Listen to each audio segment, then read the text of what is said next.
गणपती उत्सवाच्या सर्वांना मंगलमय शुभेच्छा. गणपती अथर्व शीर्ष. हरि ओम नमस्ते गणपतये. त्वमेव प्रत्यक्षं तत्त्वमसि. त्वमेव केवलं कर्तासि. त्वमेव केवलं धर्तासि. त्वमेव केवलं हर्तासि. त्वमेव सर्वं खल्विदं ब्रह्मासि. त्वं साक्षादात्मासि नित्यं. ऋतं वच्मि सत्यं वच्मि.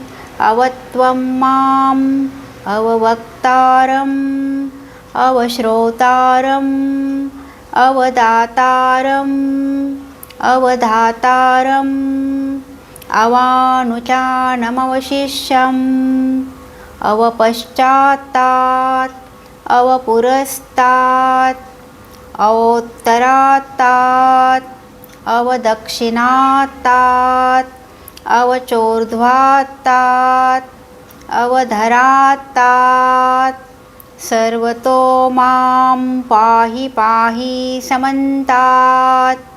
त्वं वाग्मयस्त्वं चिन्मयः.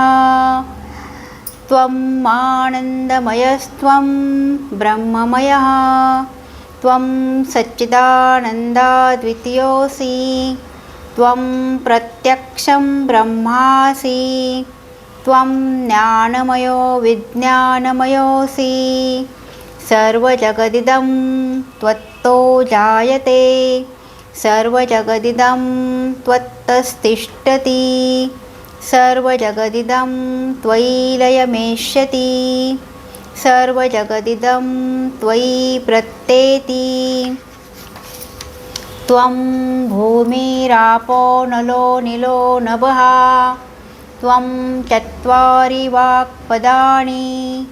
त्वं गुणत्रयातीतः. त्वं देहत्रयातीतः. त्वं कालत्रयातीतः. त्वं मूलाधारस्थितोऽसि नित्यं. त्वं शक्तित्रयात्मकः. त्वां योगिनो ध्यायन्ति नित्यं.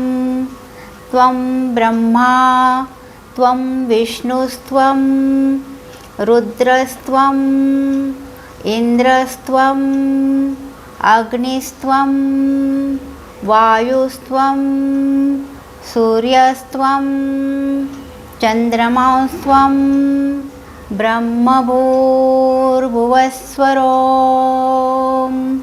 गणादिं पूर्वमुच्चार्य वर्णादिं तदनन्तरम् अनुस्वार परतर अर्धेन्दुलसितं तारेण रुद्धम्. एतत्तव मनस्वरूपं गकार पूर्वरूपम् अकारो मध्यमरूपम् अनुस्वारश्चान्तरूपं बिन्दुरुत्तररूपं नादसन्धान संहिता सन्धिः.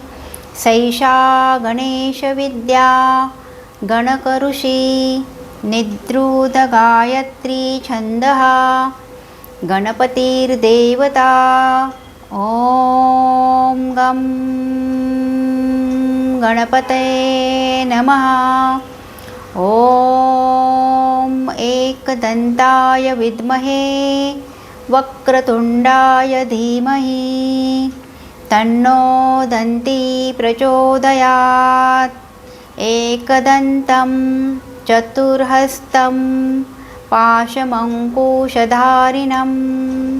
रदं च वरदं हस्तैर्य बिभ्राणं मूषकध्वजं रक्तं लम्बोदरं शूर्पकर्णकं रक्तवाससं रक्तगन्धानुलिप्ताङ्गं रक्तपुष्पै सुपूजितं भक्तानुकम्पिनं देवं जगत्कारणमच्युतम् आविर्भूतः च सृष्ट्यादौ प्रकृते पुरुषात् परं एवं ध्यायति यो नित्यं स योगी योगिनां वरः नमो व्रातपतये नमो गणपतये नमः नमो प्रमथपतये नमस्ते अस्तु लंबोदराय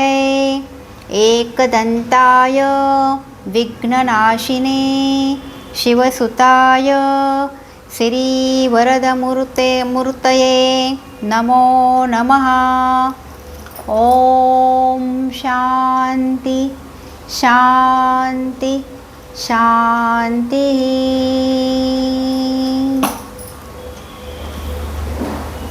गणपती अथर्वशीर्ष हे एक उपनिषद आहे आणि ते अथर्ववेदाशी संबंधित आहे.